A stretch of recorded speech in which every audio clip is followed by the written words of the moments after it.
കേരളത്തിൽ ഒരു മൂന്നാം ഇടതുമുന്നണി ഭരണം അല്ലെങ്കിൽ തുടർ ഭരണത്തിന്റെ തുടർച്ചയ്ക്ക് കേരളം സാക്ഷ്യം വഹിക്കും എന്നുള്ള പ്രതികരണം ഉണ്ടായിട്ടുള്ളത്. അതുകൊണ്ട് ഇപ്പൊ എന്താ?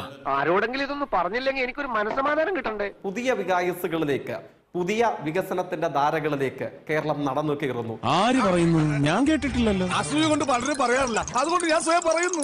ഈ അനുഭവങ്ങളെ ശരിയാവണ്ണം വിലയിരുത്തുന്ന ഏതു സാധാരണക്കാരനായ മലയാളിയും ഈ ഗവൺമെന്റ് മാറി മറ്റൊരു ഗവൺമെന്റ് വരണം എന്ന് ആഗ്രഹിക്കുകയില്ല. വെറുതെ ചിരിപ്പിക്കരുത്. ആവേശം കൊണ്ട് ഓരോന്ന് വിളിച്ചു പറഞ്ഞ് തടിയേടാക്കണ്ട, പണിയെടുക്കാതെ ജീവിക്കാൻ നോക്ക്. കൊച്ചിയിൽ വാട്ടർ മെട്രോ യാഥാർത്ഥ്യമായി കഴിഞ്ഞിരിക്കുന്നു. കൊച്ചി മെട്രോ തൃപ്പൂണിത്തുറയിൽ നിന്നും ഇൻഫോ പാർക്കിലേക്ക് അതിന്റെ തേർഡ് ഫേസ് പ്രവർത്തനം ആരംഭിച്ചു കഴിഞ്ഞിരിക്കുന്നു.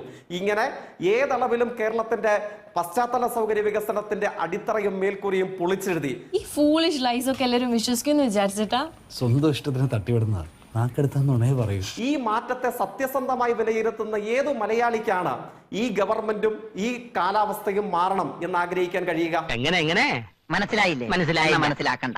നിന്റെ ബോധക്കേട് ഇപ്പോഴും മാറിയിട്ടില്ല.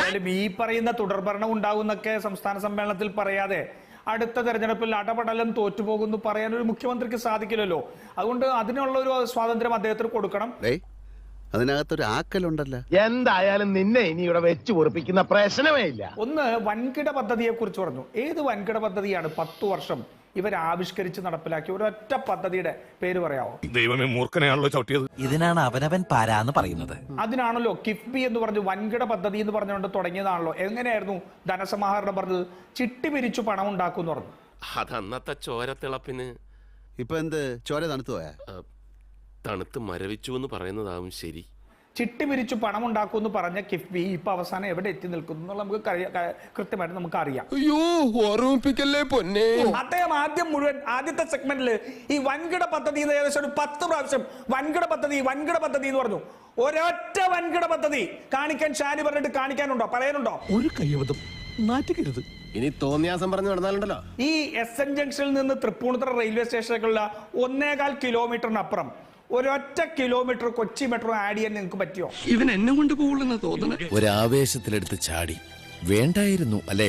ഞങ്ങൾക്ക് 2500 രൂപ പെൻഷൻ തരുമെന്ന് പറഞ്ഞുകൊണ്ട് ഞങ്ങൾ കഴിഞ്ഞ പ്രാവശ്യം വോട്ട് ചെയ്തവരെ ഇവർ ഞങ്ങളെ വഞ്ചിച്ചു എന്ന് പെൻഷൻകാർ പറയില്ലേ? കാര്യം സത്യമാണെങ്കിലും എനിക്ക് അംഗീകരിച്ചു കൊടുക്കാൻ പറ്റുമോ? ഈശ്വര, ഇതൊക്കെ എന്റെ തലയിലാവൂലോ. അതെങ്ങനെ നിന്റെ തലയിലാവണം? പിന്നെ നീ കയറിയേക്കോ? അതിന്റെ ഒരു കുറവ് മാത്രമേ ഉള്ളൂ. നിങ്ങൾ ഈ പറയുന്ന വികസനം മുഴുവനായി ഈ കേരളം വികസന കുതിപ്പിൽ മുന്നോട്ട് പോവുകയാണെങ്കിൽ അതിന്റെ ഫലം അനുഭവിക്കേണ്ട ഈ പാവപ്പെട്ട മനുഷ്യർക്ക് നിങ്ങൾ അവർക്ക് പെൻഷൻ പോലും കൊടുക്കുന്നില്ലല്ലോ. ഇയാളെന്താ ഒരുമാതിരി മുള്ള വെച്ച ഒരു വർത്തമാനം പറയുന്നത്? വല്ല കാര്യമുണ്ടോ? എന്തിനാണ് ഇങ്ങനെ ഇല്ലാന്ന് നടക്കണേ? RSSന്റെ നേതാവ് ഗോൾവൽക്കറെ കാണുമ്പോ ഉടുമുണ്ടഴിച്ച് മുട്ടിലിഴഞ്ഞ തൊഴുകൈകളോടുകൂടെ RSS നേതാവിന്റെ ജന്മവാർഷികം ഉദ്ഘാടനം ചെയ്ത കേരളത്തിന്റെ പ്രതിപക്ഷ നേതാവ്, ആ സംഘത്തിൽപ്പെട്ട ആളുടെ സർട്ടിഫിക്കറ്റ് കേരളത്തിലെ ഇടതുപക്ഷത്തിന് വേണ്ട.